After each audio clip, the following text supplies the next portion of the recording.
माननीय सभापति महोदय, उन्होंने साफ कह दिया कि अगर सामूहिक खेती होती है तो इसमें भी मुझे कोई आपत्ति नहीं है।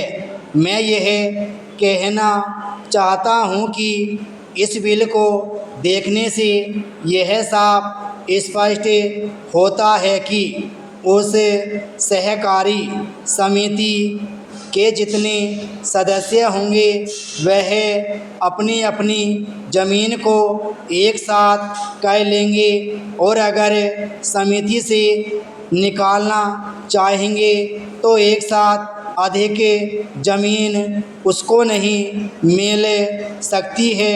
इस बिल के संबंध में इस सदन के सरकारी दल वाले लोगों ने और विरोधी दल के लोगों ने बहुत सी बातें कही हैं। जैसा कि यह बिल है, इसको अभी समिति के सामने विचार के लिए जाना है और वहाँ से विचार होने के बाद यह इस सदन के सामने फिर से विचार के लिए पेश किया जाएगा।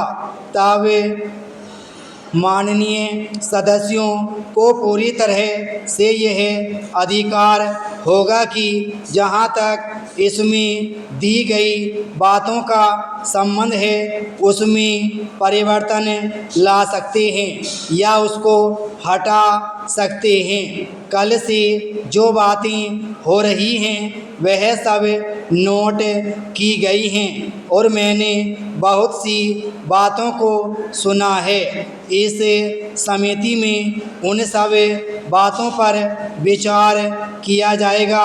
बहुत से माननीय सदस्यों ने इस तरह की बातें कही हैं, वह बहुत आवश्यक मालूम हुई है और जैसा कि मैंने कहा है उन पर विचार किया जाएगा।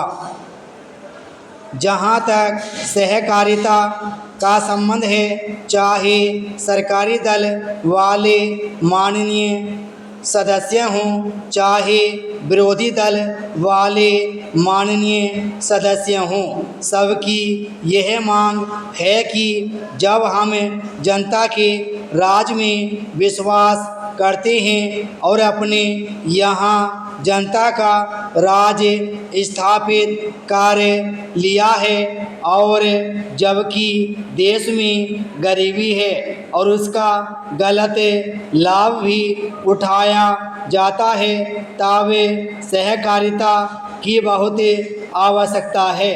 इसको रोकने की आवश्यकता है, यह सभी लोगों की राय है। जहाँ तक इस सहकारी बिल का संबंध है, बहुत से माननीय सदस्यों ने बहुत सी बातें इसके संबंध में कही हैं। मैं सब बातों का विवरण में तो उत्तर नहीं दे सकता हूँ, लेकिन मैं थोड़े में विशेष बातों का उत्तर देने का प्रयत्न करूँगा। जैसा मैंने अभी कहा, जब हमने अपने यहाँ जनता का राज स्थापित किया है तो हमें अपने समाज के ढांचे को बदलना पड़ेगा।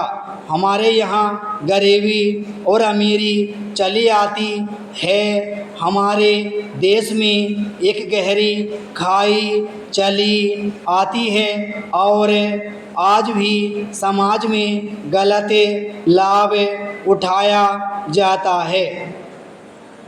अब मैं आपके माध्यम से जानना चाहता हूं कि 1962 में संसद ने जो निर्णय किया था, क्या भारत सरकार अपने उस निर्णय से हट रही है?